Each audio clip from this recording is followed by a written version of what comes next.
प्रसेनजित थे।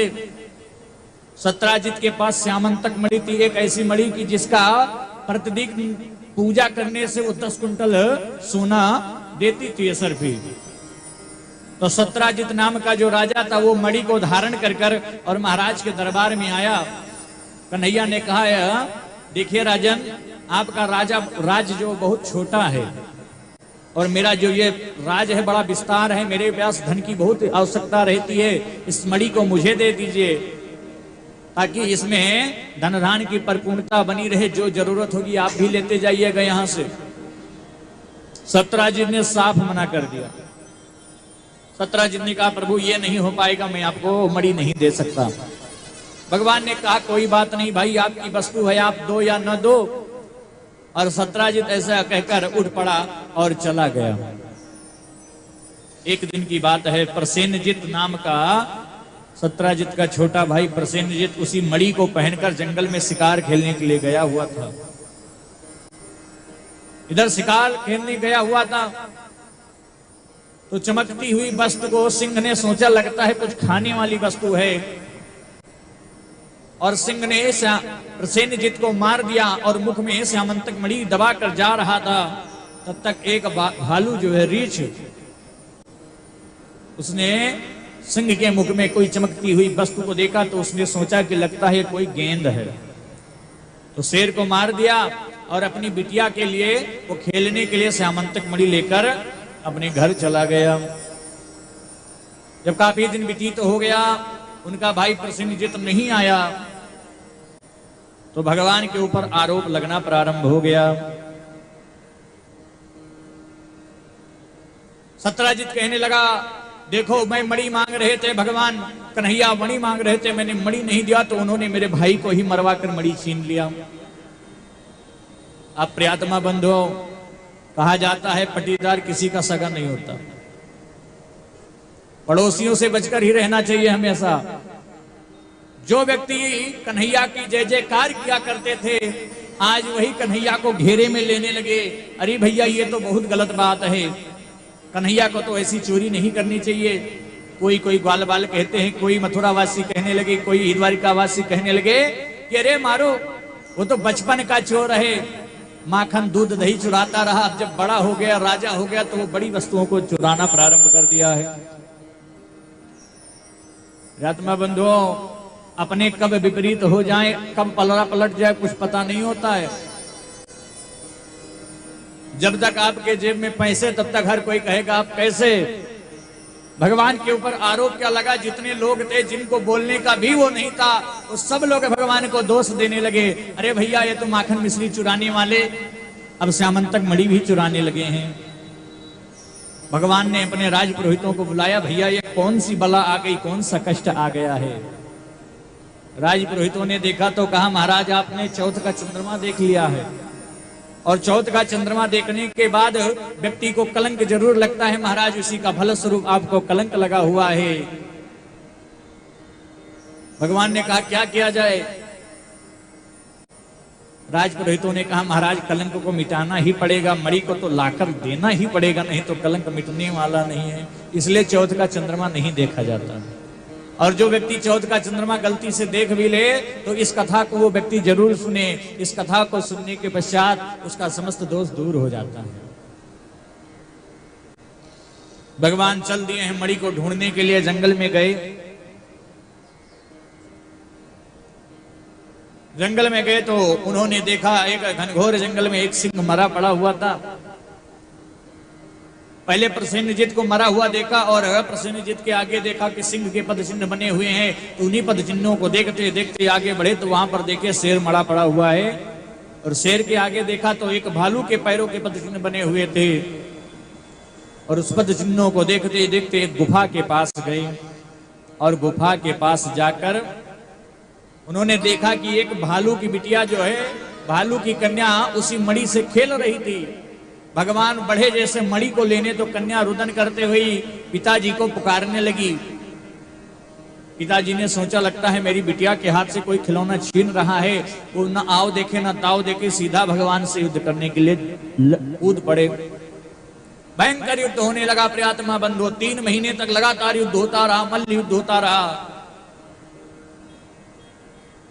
अब जब भालू का जो शरीर पूरा टूटने लगा, नस नस टूटने लगी, तब वो समझ गया ये कोई और नहीं, मेरे तो प्रभु राम हैं। महाराज परीक्षित कहने लगे, प्रभु यहां पर प्रभु राम का प्रसंग कैसे आ गया? श्री सुखदेव जी महाराज कहते हैं, राजन, जब राम रावण का युद्ध समाप्त हो गया,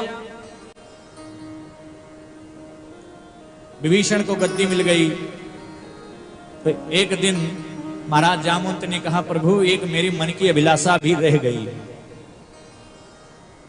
भगवान ने पूछा, कौन सी अभिलाषा रह गई तुम्हारी? जामवंत जी ने कहा, मेरे मुकालबे का कोई योद्धा मिला ही नहीं, मेरे युद्ध करने की जो इच्छा थी वो खत्म ही नहीं हुई है, मेरी इच्छा हो रही कि मैं युद्ध करूं, महाराज कोई यहाँ पर मुझे योग्य नहीं दिख रहा है, यदि आपका आदेश हो तो आपसे ही दो दो हाथ कर लेता हूं। भगवान राम ने कहा, रे राम, ये क्या कह रहे हो तुम? मैं तो मर्यादा पुरुषोत्तम बनकर आया हूं, मेरे मर्यादा के खिलाफ है, क्योंकि स्वामी सेवक से नहीं लड़ सकता। लेकिन तो हे जामवंत जी महाराज, आपके हृदय की यदि इच्छा हुई है तो मैं आपको एक वरदान जरूर देता हूं। कृष्णा अवतार में जब आऊंगा तो आपकी मन की इच्छाओं को मैं पूरा कर दूंगा और आपके साथ युद्ध जरूर करूंगा। और वही जामवंत जी महाराज जो भालू बने हुए हैं, भगवान ने घनघोर युद्ध किया 3 महीने तक। जब जामवंत जी महाराज थक गए, नस नस टूटने लगी, तो उनको समझ में आ गया मेरे प्रभु हैं। भगवान ने पूरा वृतांत कह सुनाया, भैया बहुत बड़ा कलंक लगा है इसी मणि के नाते, ये मणि मुझे चाहिए। जामवंत कहने लगे, महाराज ये तो सत्य है, लेकिन तो एक बात बड़ी समस्या की बात है। क्या है? महाराज जो वस्तु बिटिया को दे दी जाती है उसको वापस नहीं ली जाती है। अब मैं बिटिया से मांगू तो मांगू कैसे, वो नाराज हो जाएगी। भगवान कहने लगे, तो बहुत बड़ी समस्या हो गई, अब क्या किया जाए? जामवंत जी महाराज हाथ जोड़कर कहने लगे, महाराज ये सामग्री बिटिया की है, और जब बिटिया आपकी हो जाएगी तो ये भी सामग्री भी आपकी हो जाएगी, तो आप कुछ कीजिए या न कीजिए, हमारी बिटिया का विवाह अपने साथ कर लीजिए। दूसरा विवाह भगवान का जामवंती के साथ, भालू की बिटिया के साथ हो गया। भगवान उसको बेह कर लाए, कमरे में बंद कर दिया। परीक्षित जी महाराज उत्सुकता बस पूछने लगे, प्रभु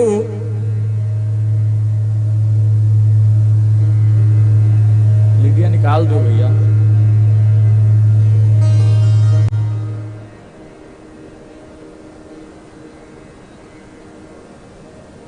बोल वृंदावन बिहारी लाल की जय हो।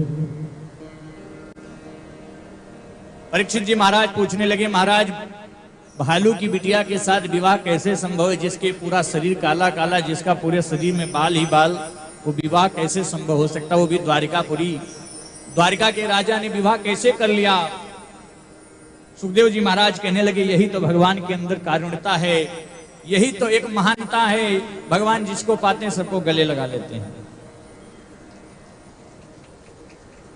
हे परीक्षित, उन समय की बात है जब समस्त रानियों का विवाह हो गया, जितनी पटरानियां थी सब आ गई घर में, तो समस्त पटरानियां एक दूसरे को देख रही, कौन कितना सुंदर है, कौन कितना सुंदर है। अक्सर माताओं में होता है ना, इसलिए उनको सजने संवरने में टाइम लग जाता है। समस्त पटरानियां एक दूसरे को देख रही हैं, उनको पता चला कि हम कुल मिलाकर 8 पटरानियां हैं। तो महारानी रुक्मिणी के मन में विचार आया कि 8 नंबर की हैं, दूसरे नंबर वाली बहू कहां है, कोई देख ही नहीं रहा है। अब समस्त रानियों ने मिलकर भगवान से कहना प्रारंभ किया, है प्रभु दूसरे नंबर की बहू को दिखाओ जरा। और भगवान यही कहकर बात को टाल देते, अरे नहीं, तुम लोग उसको देखने लायक नहीं हो, बहुत परम सुंदरी है, वो इतनी सुंदर है कि उसके सामने आते ही तुम लोग फीकी पड़ जाओगी, शर्मा जाओगी, इसलिए हम आपको दर्शन नहीं कराएंगे। समस्त पटरानियां मन ही मन में दुखी हो जाती हैं, लेकिन तो ये दुख ज्यादा दिन नहीं चल रहा है। पत्नियों ने कहा, अब पानी सर से ऊपर हो चुका है, प्रभु का रोज नाटक हो चुका है। आज महारानी रुक्मिणी क्रोधित हो गई। एक कन्हैया, तुम अपनी दूसरे नंबर वाली पत्नी से इतना प्रेम कर रहे हो, जब भी बोलो तो तुम कहते हो बहुत सुंदर है, बहुत सुंदर है। क्या हम लोगों से ज्यादा सुंदर है क्या? भगवान ने कहा बिल्कुल तुम लोगों से बहुत ज्यादा सुंदर है। अब महारानी रुक्मिणी को क्रोध आ गया। उन्होंने कहा जो तुम अपनी पत्नी के ऊपर इतना घमंड करते हो, जाओ मैं उसे श्राप देती हूं कि उसका जो सौंदर्यता है हमारे जैसे ही हो जाए, हम लोगों के जैसे ही हो जाए। और प्रियात्मा बंधुओं, जैसे श्राप दिया आशीर्वाद में बदल गया। इसलिए कहा जाता है कि बड़े जन, गुरुजन, महात्मा जनों का श्राप भी हमें आशीर्वाद के रूप में मिलता है। अब जैसे ही श्राप दिया तो भगवान ने कहा बस बस देवी अब रहने दो, मैं समझ गया तुम लोगों का गुस्सा बहुत ज्यादा हो गया है और लगता है गुस्सा ज्यादा हो जाएगा तो बड़ा विकराल मामला हो जाएगा। पट को खोल दिया है। अब जैसे महारानी लक्ष्मी मूर्तिमान सुंदर दिव्यमान, उससे दुगना वो भालू की बिटिया सुंदर हो गई। और जैसे ही पट खोला तो समस्त पटरानियां देखकर सच में शर्मा गए, अरे राम इतनी सुंदर, हमें तो विश्वास ही नहीं रहा, लगता है इसीलिए कन्हैया हमें दर्शन नहीं करा रहे थे। तो सुखदेव जी महाराज कहते हैं परीक्षित, इस तरह से भगवान ने भालू की बिटिया के साथ भी विवाह किया।